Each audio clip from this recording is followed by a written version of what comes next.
তোমার কাজল চোখে যে গভীর ছায়া কেঁপে ওঠে, ও তোমার আধারে ওগো যে হাসির মধু মায়া ফোটে, ও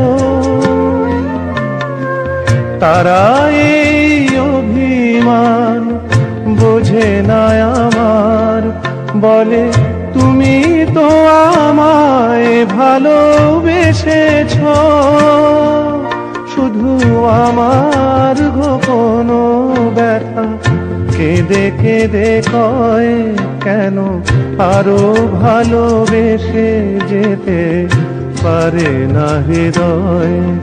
আমি এত যে তোমায় ভালোবেসেছি।